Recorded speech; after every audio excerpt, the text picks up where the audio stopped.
चाहिए और ठाकुर जी की सेवा में रहो, जो मिले उसमें खुश रहो, क्योंकि वही ठाकुर पालन करने वाला है, वही अन्नदाता है। तो पत्नी की चिंता जो है भगवान नहीं समझ पाए सुदामा जी, और कहा कि अरे सुशीला, तुझे तकलीफ दिख रही है बच्चों की, क्योंकि तूने उनको जन्म दिया है और तूने इनको अपना मान लिया है। सुशीला क्यों ना माने बच्चों को अपना? तो सुशीला कहती है कि तुमने जो पैदा किया है इनको और तुम्हें अपना है, तुम इनको अपना ही नहीं मानते, पर मैं तो माँ हूं, मैं इनका दुख नहीं देख सकती महाराज। तो प्रभु ने कहा सुदामा जी ने कि क्यों पागल बन रही है सुशीला, यहाँ पे दुनिया में उस ठाकुर के अलावा कोई पैदा किसी को नहीं कर सकता, और ये तो प्रभु की लीला है, ये तो उसका बड़प्पन है कि पैदा वही करता है, पालन वही करता है, और वो नाम हमारा लगा देता है आगे। और कितने मियाँ बीवी इस दुनिया में ऐसे हैं जो गृहस्थी करके साथ में रहते हैं, गृहस्थ को भोगते हैं, उनको कहाँ बच्चे होते हैं? तो अगर बच्चे करना हमारे हाथ में होता सुशीला, तो उस ठाकुर को कौन पूछता? ये तो सब प्रभु की कृपा है, और मैंने तो तुम्हारे साथ में गृहस्थी का सिर्फ भोग किया, उस गृहस्थी के भोगने से हमें पुत्र प्राप्त हुए हैं, तो ये प्रभु की कृपा है।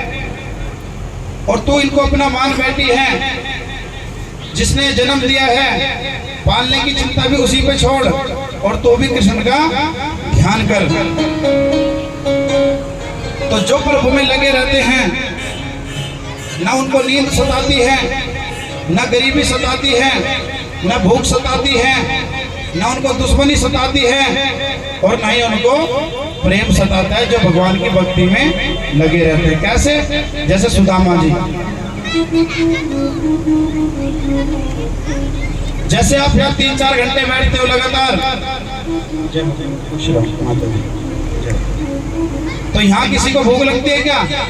प्यास लगती है, क्योंकि यहाँ पे आप सिर्फ भगवान का ध्यान करते हो, भजन करते हो, और आपका ध्यान पूरी दुनिया से टूट जाता है, इसलिए यहाँ पे आप सब दुख दर्द भूल जाते हो महाराज। इसलिए वो कहने लगे सुदामा जी कि तू इन बच्चों को अपना मान के बैठी है, थोड़ा कृष्ण में ध्यान लगा, थोड़ा ध्यान कर, क्या पता तेरी अर्जी स्वीकार कर ले भगवान।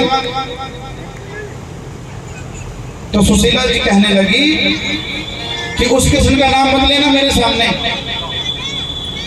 उस कृष्ण की वजह से मेरा घर बर्बाद हो गया है, और मैं उसको छोड़ूंगी नहीं। और कैसा दोस्त है वो तुम्हारा, कैसा मित्र है कि राजा बन के अपने एक दोस्त को एक भोरी दान नहीं कर सकता अनाज की साल में, और तुम उसको अपना दोस्त कहते हो और उसके लिए मरे जा रहे हो। तो सुदामा ने कहा कि अपना मुंह बंद रख, मैंने तेरे से शादी की है,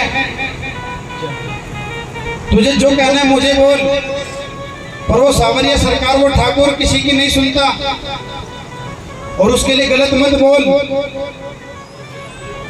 तो सुशीला कहने लगी स्वामी, मैं गलत नहीं बोल रही हूँ, बस मैं ये कह रही हूँ कि आप आज थोड़ा मांग के ले आओ, तुम 2-4 दिन इन बच्चों को खाना मिल जाएगा। तो उन्होंने कहा कि मैं एक अच्छा ब्राह्मण हूँ और स्वाभिमानी ब्राह्मण हूँ मैं, और एक ब्राह्मण को जिसके गले में यज्ञोपवीत हो और जिसने दीक्षा ली हो, उसको कभी भी किसी के सामने हाथ नहीं फैलाने चाहिए महाराज। बोले कृष्ण कन्हैया लाल। और उन ब्राह्मणों को मौत आ जानी चाहिए जो दूसरों के सामने हाथ फैलाते हैं मांगने के लिए। और तुलसीदास जी कहते हैं